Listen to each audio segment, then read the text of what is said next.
আজ বঙ্গমনীষী সম্মানীয় ভূদেব মুখোপাধ্যায়ের ১৩৩তম প্রয়াণ দিবস উপলক্ষে চুঁচুড়ার বড়বাজারস্থিত ভূদেব ভবনে এক সংক্ষিপ্ত শ্রদ্ধার্ঘ্য কর্মসূচির আয়োজন করা হয়।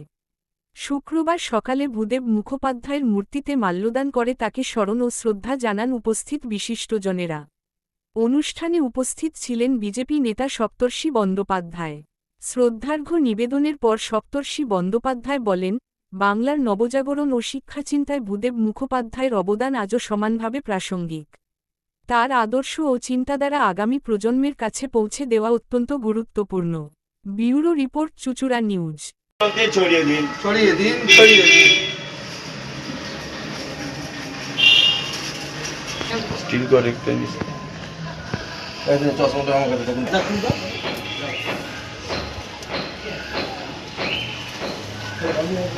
দিক দিগন্তে ছড়িয়ে দিন, ছড়িয়ে দিন, ছড়িয়ে দিন। আর কেউ আছে? কার্তিক দিয়ে দাও।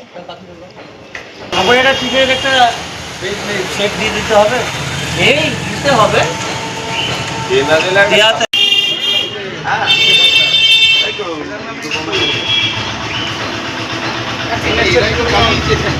নাম ও মানে এনার মসজিদ থেকে এনার সমস্ত প্রপার্টি নাম হলো 15ই মে। আজকের এই দিনেই 1894 খ্রিস্টাব্দে প্রয়াত হয়েছিলেন বঙ্গমনীষী সম্মাননীয় ভূদেব মুখোপাধ্যায়। ভূদেব মুখোপাধ্যায় ভারতবর্ষকে সর্বপ্রথম মাতৃরূপে বন্দনা করেছিলেন। তিনি শুধু একাধারে সাহিত্যিক লেখক ছিলেন না, ভারতবর্ষের সুচিন্তক ছিলেন ভূদেব মুখোপাধ্যায়। এখানে অর্থাৎ চুঁচুড়াতে নির্বাচনী সভায় প্রধানমন্ত্রী নরেন্দ্র মোদী এসে ব্যক্ত করেছিলেন তিনি ভারতবর্ষের অন্যতম শিক্ষাবিদ এবং সুচিন্তক এবং আগামী প্রজন্মকে যাতে ভারতবর্ষের নতুন দিশা দেখাতে পারে সেই ভাবাদর্শে অনুপ্রাণিত করেছিল ঊনবিংশ শতাব্দীতে। সেই ভূদেব মুখোপাধ্যায়ের বসতবাটি আমাদের এই অঞ্চলে, এইখানেই একাধিক মনীষী মহাপুরুষের পদচারণ ঘটেছে।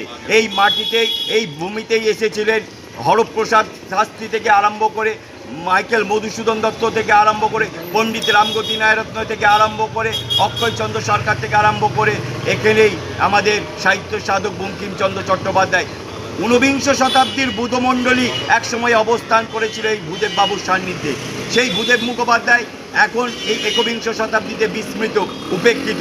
তাই ভূদেব মুখোপাধ্যায়কে আবার নতুন করে তুলে ধরার অঙ্গীকারবদ্ধ হয়ে আজকে তার প্রয়াণ দিবসে, 133তম প্রয়াণ দিবসে তার প্রতি শ্রদ্ধার্ঘ্য নিবেদন করলাম। এবং আগামী প্রজন্ম যাতে ভূদেবের আদর্শে অনুপ্রাণিত হয়, ভূদেব মুখোপাধ্যায়ের চিন্তনে অনুপ্রাণিত হয় এবং ভূদেব সম্পর্কে সম্যক জ্ঞান লাভ করে, সেই প্রধান উদ্দেশ্য আমাদের। সেই উদ্দেশ্য নিয়েই আজকে সংক্ষিপ্ত অনুষ্ঠান এখানে আমরা পালন করলাম।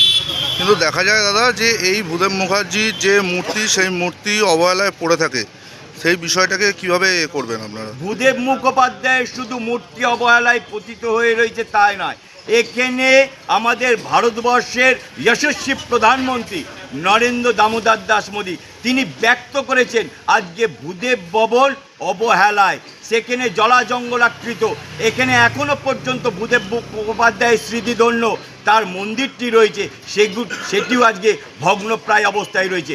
ভূদেবের কোনো স্মৃতিচিহ্নই বর্তমানে রাখেনি রাজনৈতিককরণের জন্য। কারণ ভূদেব বাবুকে জানলে, ভূদেব বাবুর যে আদর্শতে অনুপ্রাণিত হয়ে তাহলে তো যুব সমাজ অন্য দিশা খুঁজবে। সেই কারণেই রাজনৈতিক মতাবলম্বী বিভিন্ন রাজনৈতিক দল ভূদেব বাবুকে লোকানোর চেষ্টা করেছে, ভূদেব বাবুকে বিস্মিত করার চেষ্টা করেছে।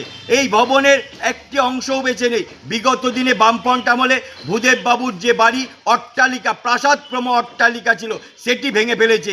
এখানে ভূদেব প্রাঙ্গণেই রয়েছে একটি জরাজীর্ণ অন্নপূর্ণা মন্দির, সেটিও সংস্কারের অভাবে গাছ গজিয়ে উঠেছে, সেটি আর কিছুদিনের পরে ভেঙে পড়বে। একটা ঐতিহাসিক চিহ্ন আবার চুঁচুড়ার মাটি থেকে মুছে যাবে ইতিহাস সচেতনতার অভাবে।